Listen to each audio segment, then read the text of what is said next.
Masih di segmen khusus CNBC Indonesia Economic Update, kebangkitan ekonomi Indonesia. Dan saya masih tersambung langsung secara eksklusif bersama dengan Menteri Keuangan Republik Indonesia, Sri Mulyani Indrawati.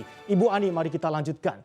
Potensi tercapainya target pertumbuhan ekonomi 7 hingga 8% untuk kuartal 2 2021 yang sudah disampaikan sebelumnya. Bagaimanakah Ibu? Masihkah kita bisa optimistis di angka tersebut? Seperti tadi saya sampaikan, sampai dengan kuartal kedua kemarin, terutama pada bulan April dan Mei, memang terjadi pemulihan yang sangat-sangat cepat. Kita lihat tadi saya sampaikan PMI manufaktur indeks kita adalah 53,5, terus adalah zona ekspansif yang sangat kuat. Indeks keyakinan konsumen kita di 107,4 ini adalah di zona optimis. Indeks penjualan retail kita dalam hal ini mencapai kenaikan 11,6 double digit yang cukup solid, dan juga penjualan mobil sesuai dengan insentif yang diberikan pemerintah bahkan menaik atau melonjak sampai 194% pada bulan April. Mobilitas masyarakat kita sebelum terjadinya PPKM darurat juga meningkat sangat signifikan. Dan di sisi lain tadi saya sampaikan, pemerintah juga mendorong dengan belanja pemerintah yang meningkat sangat kuat.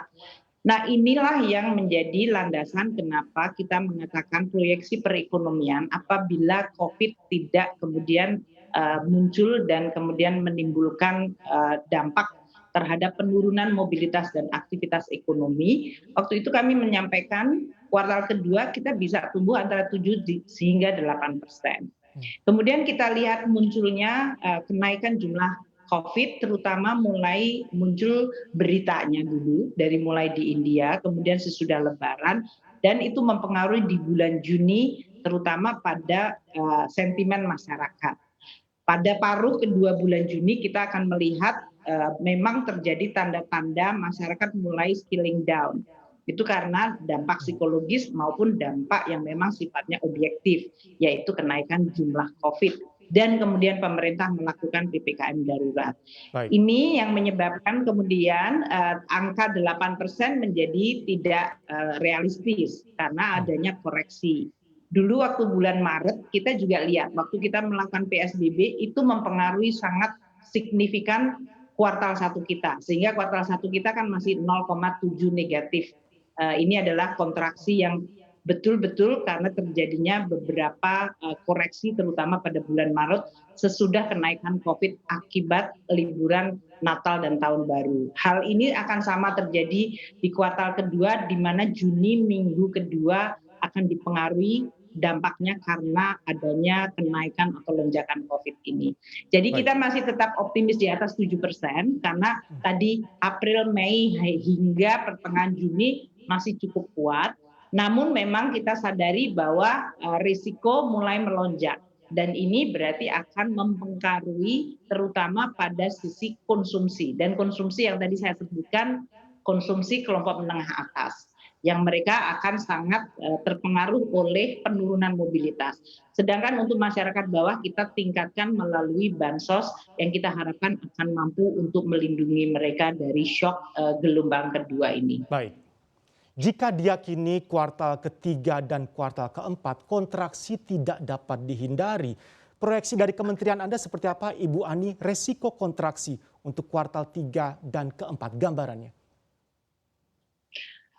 Kuartal 3 tahun lalu kita sebetulnya memang sudah mulai terjadi pemulihan. Jangan lupa kalau kita lihat patternnya tahun lalu. Tahun lalu bulan Juli, Agustus, September memang adalah tahun atau kuartal di mana mulai terjadi lagi kenaikan aktivitas masyarakat karena COVID-nya mulai bisa kita kendalikan.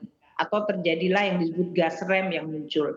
Nah sekarang kalau pukulannya sangat berat pada kuartal ketiga ini, terutama Juli, pasti ini akan mempengaruhi karena Juli itu biasanya secara seasonal, musiman, harusnya masyarakat anak-anaknya libur sekolah dan kemudian mereka melakukan aktivitas keluarga termasuk melakukan konsumsi, transport, hotel, restoran.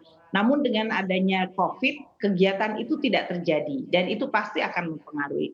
Kami masih bisa berharap kalau ini bisa kita kendalikan bersama, masyarakat disiplin, kesehatan, menerapkan 5M, tidak hanya masker, menjaga jarak, mencuci tangan, tapi ya terus-menerus kita mengingatkan satu sama lain untuk disiplin kesehatan. Dan juga vaksinasi berjalan, maka kita berharap Agustus September kita bisa mengejar karena adanya penurunan aktivitas pada bulan Juli ini. Dan dengan demikian kita berharap masih akan ada pertumbuhan ekonomi positif pada pada kuartal ketiga dan keempat. Secara total kita masih memperkirakan pertumbuhan ekonomi tahun 2021 antara range 3,7 hingga 4,5. 4,5 itu kalau kita optimis bahwa COVID-nya bisa dijaga pada level moderat dan segera kemudian aktivitas mobilitas bisa kembali pulih pada bulan Agustus. Kalau ini agak panjang, maka kita bisa turun pada angka 3,75. Install aplikasi kami CNBC Indonesia di Google Play Store dan App Store untuk mengikuti perkembangan terkini berita bisnis dan ekonomi.